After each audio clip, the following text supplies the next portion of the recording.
Hello ಸ್ನೇಹಿತರೆ, ಶ್ರೀ ರಂಗ ಟಿವಿಗೆ ಸ್ವಾಗತ. ಸ್ನೇಹಿತರೆ, ನಾವು ಈ ದಿನ ರಾವಣನ ದಿಗ್ವಿಜಯ ಇದರಲ್ಲಿ ರಾವಣನು ಮರುತ್ತರಾಯನನ್ನು ಗೆದ್ದು ವಿಜಯಾದುದು. ಮರುತ್ತನೆಂಬ ರಾಜನು ಯಜ್ಞವನ್ನು ಮಾಡುತ್ತಿದ್ದ ಸ್ಥಳಕ್ಕೆ ರಾವಣನು ಬಂದಾಗ ಅಲ್ಲಿದ್ದ ದೇವತೆಗಳೆಲ್ಲರೂ ಬೇರೆ ಬೇರೆ ಪ್ರಾಣಿ ಪಕ್ಷಿಗಳಾಗಿ ಕಣ್ಮರೆಯಾದರು.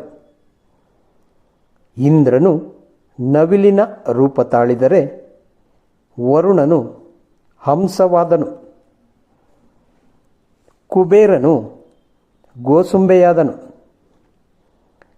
ಯಜ್ಞಕ್ಕಾಗಿ ಆಗಮಿಸಿದ ಋಷಿ ಮುನಿಗಳು ಅಲ್ಲಿಂದ ಓಡಿ ಹೋದರು.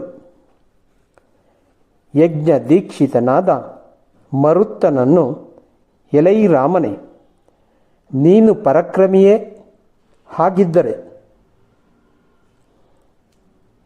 ನನ್ನೊಂದಿಗೆ ಯುದ್ಧವನ್ನು ಮಾಡು, ಅದಿಲ್ಲವಾದರೆ ಸೋಲನ್ನು ಒಪ್ಪಿಕೊ ಎಂದು ರಾವಣನು ಆರ್ಭಟಿಸಿದನು. ಮರುತ್ತನು, ನೀನು ಯಾರು, ಎಲ್ಲಿಂದ ಬಂದೆ, ಏಕೆ ಬಂದೆ ಎಂದು ಕೇಳಿದಾಗ ರಾವಣನು ಅಹಂಕಾರದಿಂದ ಅಷ್ಟ ದಿಕ್ಪಾಲಕರನ್ನು ಗೆದ್ದು ಕುಬೇರನನ್ನು ಸೋಲಿಸಿದ ಲಂಕಾಪತಿ ರಾವಣನು ನಾನು. ನನ್ನ ಹೆಸರನ್ನು ಕೇಳಿಲ್ಲವೆಂದರೆ ಆಶ್ಚರ್ಯವಾಗುತ್ತದೆ ಎಂದು ಹೇಳಿದನು. ಮರುತ್ತರಾಯನು ರಾವಣನೊಂದಿಗೆ ಯುದ್ಧವನ್ನು ಮಾಡಲು ಸಿದ್ಧನಾದನು. ಆಗ ಪುರೋಹಿತನಾಗಿದ್ದ ಸಂವರ್ತ ಮುನಿಯು, ರಾಯ, ನೀನು ಯಜ್ಞ ದೀಕ್ಷಿತನಾಗಿರುವೆ, ಇವನೊಂದಿಗೆ ಯುದ್ಧವನ್ನು ಮಾಡುವುದು ಸರಿಯಲ್ಲ ಎಂದು ಹೇಳಿದನು. ಮರುತ್ತರಾಯನು ಧನುರ್ಬಾಣಗಳನ್ನು ಕೆಳಗಿಟ್ಟು, ಅಯ್ಯ ಮಹಾಪರಾಕ್ರಮಿಯೇ, ನಾನು ನಿನಗೆ ಸೋತಿದ್ದೇನೆ ಎಂದು ಸೋಲನ್ನು ಒಪ್ಪಿಕೊಂಡನು. ರಾವಣನಿಗೆ ಬಹಳ ಸಂತೋಷವಾಯಿತು. ಅಲ್ಲಿಂದ ಹೊರಟು ಭೂ ಸಂಚಾರದಲ್ಲಿ ತೊಡಗಿದನು. ಮರುತ್ತರಾಯನು ಯಜ್ಞಶಾಲೆಗೆ ಮರಳಿದಾಗ ಎಲ್ಲ ದೇವತೆಗಳು ಸಹ ನಿಜ ರೂಪದಿಂದ ಪ್ರತ್ಯಕ್ಷರಾದರು. ಇಂದ್ರನು ನವಿಲಿನ ರೂಪದಿಂದ ಕಷ್ಟದಿಂದ ಪಾರಾದ ಕಾರಣ ನವಿಲಿಗೆ ಮೈತುಂಬ ಕಣ್ಣಾಗಲೆಂದು ಮಳೆಗಾಲದಲ್ಲಿ ಅದು ಆನಂದ ಪಡಲಿ ಎಂದು ವರವನ್ನು ನೀಡಿದನು.